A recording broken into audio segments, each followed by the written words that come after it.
مصاحب number 6 Abdul Sami نیا باس. تقریر کا عنوان قوموں کا عروج و زوال.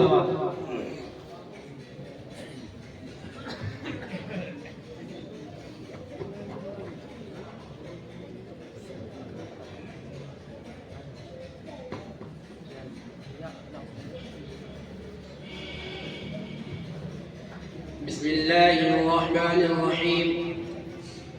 الحمد لله وكفى وسلام على عباده الذين اصطفى. أما بعد، أعوذ بالله من الشيطان الرجيم. بسم الله الرحمن الرحيم. وتلك الأيام نداولها بين الناس. صدق الله مولانا العظيم. زمینیں چمن گل کھلاتی ہے کیا کیا، زمینیں چمن گل کھلاتی ہے کیا کیا، بدلتا ہے رنگ آسماں کیسے کیسے. نہ غور سکندر نہ ہے ابر دارا، نہ غور سکندر نہ ہے ابر دارا، مٹے نامیوں کے نشاں کیسے کیسے. صدر محترم، حاضرین اجلاس اور سامعین کرام، آج کی اس محفل میں، اس مبارک بزم میں آپ حضرات کے سامنے قوموں کے عروج و زوال کی حقیقت اور دنیا کی ترقی و تنصری کے نقشے کا ایک ہلکا سا خاکہ پیش کرنا چاہتا ہوں. مجھے امید ہے کہ اس آئینہ اور حقیقت کی چلنی میں ہم یہ اختیار باختہ اور ترقی یافتہ اقوام کا چہرہ دیکھ سکیں گے. ان کے مستقبل کا اندازہ ہمیں ہو جائے گا اور خود اپنے تئیں فیصلہ کریں گے. حضرات، یہ دنیا آج سے نہیں، ہزاروں بلکہ کروڑوں برس سے قائم ہے اور قیامت تک باقی رہے گی. اس مدت میں نہ معلوم کتنے قومیں روئے زمین پر نمودار ہوئی، کتنے قوموں نے اس دنیا کی اسٹیج پر کرشمہ سازی کی، اپنے کرتب دکھلائے، تماشا کیا، چل بسی اور فنا ہو گئی. کتنے قوموں نے اس قدر ترقی کی کہ دنیا کو معلوم ہونے لگا ان کی ترقی لا زوال ہے. یہ قوم فنا نہیں ہو سکتی، اس کی حکومت ختم نہیں ہو سکتی، لیکن جب حقیقی طاقت رکھنے والے فرما روا نے ان کی عصمت کا فیصلہ کیا تو ایسی گری کہ دنیا ان کے نام سے واقف نہیں رہی، ان کے وہ نقوش باقی نہیں رہے جن پر ان کو ناز تھا. نمرود نے سوچا کہ تو نے تو خدائی کا دعویٰ کر ڈالا، بابول و نیروہ کے تمام اختیارات تمہارے قبضے میں ہیں، ان کے خندات پر تمہارا سکہ جاری ہے، اقتدار کا تازیانہ تمہارے پاس ہے.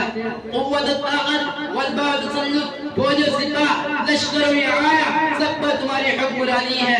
اسی نشانی اقتدار میں سرمست ہو کر نمرود نے تمنزود و سرکشی کی، ظلم و ستم اور کفر و عدوان کا ایک نیا باب شروع کیا. غریبوں کے خون سے نشرت کا ساغر حبر تیار ہونے لگا، رعایا کی جھوپڑا اجاڑ کر شاہی محصہ تعبیر ہونے لگے. اور اس نے سوچا کہ میرے اقتدار کو کوئی خطرہ نہیں، قوت و طاقت میرے ادنا غلام ہے. لیکن جب فیصلہ خداوندی ہوا وَإِن تَتَوَلَّوْا يَسْتَبْدِلْ قَوْمًا غَيْرَكُمْ کا اصول سامنے آیا تو نمرود اتنا بے حقیقت ہو کر مرا. شیخ فرید الدین عطار نے فرمایا پشائے کارش کفایت ساختہ، پشائے کارش کفایت ساختہ، کہ اللہ تعالیٰ نے اس پر ایک مچھر مسلط کیا اور اس ایک مچھر نے اس کا کام کر ڈالا، فنا کے گھاٹ اتار دیا اور اس کی حکومت کے نقوشی باقی نہیں رہے. فرعون نے سر ابھارا، فرعونیت اور طاغوتیت کے نتیجے میں حق سے ٹکر لی، خدا سے پنجہ آزمائی شروع کی، انا ربکم الاعلی کا دعویٰ کیا. اسی عجب و غرور کے نتیجہ اور اقتدار و طاقت کے نشے میں بنی اسرائیل کے ساتھ دار و سلوک کرنا شروع کیا. انہیں طرح طرح سے ستایا جانے لگا، پیدا ہوتے ہی ان کے نرینہ بچے قتل عام ہونے لگا. ممتا کی آغوش سے ان کے جگر پروں کو چھین کر انہیں کے سامنے خنجر و تلوار کی نوک پر ہوا میں اچھالا جاتا اور پھر دو ٹکڑے کر کے ان کے آغوش میں دے دیا جاتا. فرعون نے سوچا کہ وقت کی طاقت تیرے پاس ہے، دریائے نیل پر تیری حکمرانی ہے، مصری خزانے تیرے تصرف میں ہے، شاداب کھیتیا سرزردار پھولواریاں تیرے تصرف میں ہے، قدو و حشب جا و منصب نوکر و چاکر دول و ثروت تیرے ادنا حسین ہے. آسمان مصری گردنیں تیرے آگے جھکی ہوئی ہے. لیکن دوستو، جب اس کی باری آئی تو خدا کے حکم سے ضرب عصائے موسیٰ نے اس کا کام کر ڈالا. وہ بحر قلزم اس طرح غرقان ہوا کہ اسے کوئی رونے والا بھی میسر نہ ہوا. تاج و تخت سے دور، حکومت السلطنت سے الگ، اپنے عائشہ و اقربا سے تنہا بے حقیقت ہو کر ختم ہوا کہ اپنی حکمرانی میں کسی کو اپنی بے بسی کی داستان بھی سنا نہ سکا، اور آن کی آن میں اس کے اقتدار کا شاخسانہ ٹوٹ پھوٹ کر خاک میں مل گیا.